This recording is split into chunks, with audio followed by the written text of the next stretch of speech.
السلام علیکم ورحمۃ اللہ وبرکاتہ۔ ناظرین، آپ دیکھ رہے ہیں زین مدنی اسلامک چینل اور میں ہوں آپ کا میزبان محمد زین مدنی۔ ناظرین، جیسا کہ آپ کو معلوم ہے کہ ہم ریاض الصالحین ریکارڈ کر رہے ہیں۔ آج ہم ریاض الصالحین کی حدیث نمبر 33 ریکارڈ کریں گے۔ آپ سے التماس ہے کہ ہمارے چینل کو سبسکرائب کریں، لائک کریں، شیئر کریں اور بیل آئیکن پہ کلک کریں تاکہ ہر آنے والی نئی ویڈیو آپ تک پہنچ سکے۔ نحمدہ ونصلی علی رسولہ الکریم، اما بعد فاعوذ باللہ من الشیطان الرجیم، بسم اللہ الرحمن الرحیم۔ ریاض الصالحین جلد اول اور باب نمبر 3، باب الصبری، صبر کا بیان، اور حدیث نمبر 33۔ حضرت عائشہ رضی اللہ عنہا نے رسول اللہ صلی اللہ علیہ وسلم سے طاعون کے بارے میں پوچھا تو آپ علیہ السلام نے انہیں بتلایا یہ عذاب تھا جس پر اللہ تعالیٰ چاہتا اسے نازل فرماتا۔ اب اللہ تعالیٰ نے اسے مومنوں کے لیے رحمت کا ذریعہ بنا دیا ہے۔ چنانچہ جو بندہ طاعون کی بیماری میں مبتلا ہو جائے اور وہ اپنے طاعون زدہ شہر ہی میں صبر کرتا ہوا ثواب آخرت کی نیت سے ٹھہرا رہے، اسے یقین ہو کہ اسے وہی کچھ پہنچے گا جو اللہ تعالیٰ نے اس کے لیے لکھ دیا ہے، تو ایسے شخص کے لیے شہید کی مثل اجر ہے۔ اسے بخاری نے روایت کیا ہے۔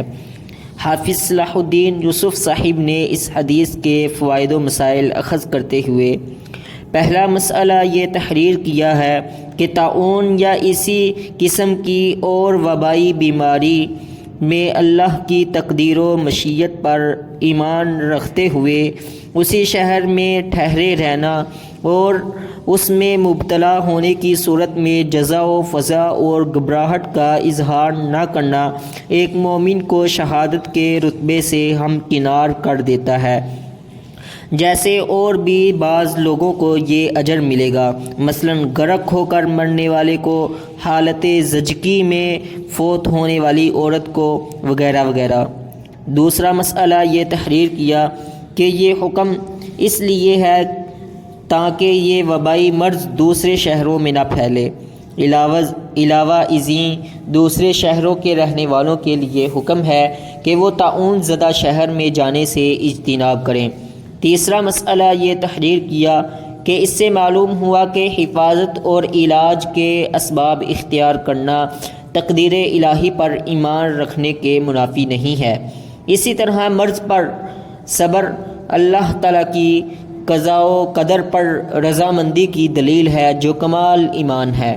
چوتھا مسئلہ یہ بیان کیا کہ اس سے مترشح ہوتا ہے کہ شاید بیماری از خود متعدی ہوتی ہے، اس لیے طاعون میں مبتلا شخص کو دوسری جگہ جانے سے روکا گیا ہے، جبکہ دوسری حدیث میں ہے کہ بیماری متعدی نہیں ہوتی۔ اس کی تطبیق یہ ہے کہ سد ذریعہ کے طور پر روکا گیا ہے کہ کوئی شخص کسی مرض میں مبتلا ہو جائے تو اس کا یہ عقیدہ نہ بن جائے کہ مجھے فلاں کی وجہ سے یہ بیماری لاحق ہوئی ہے۔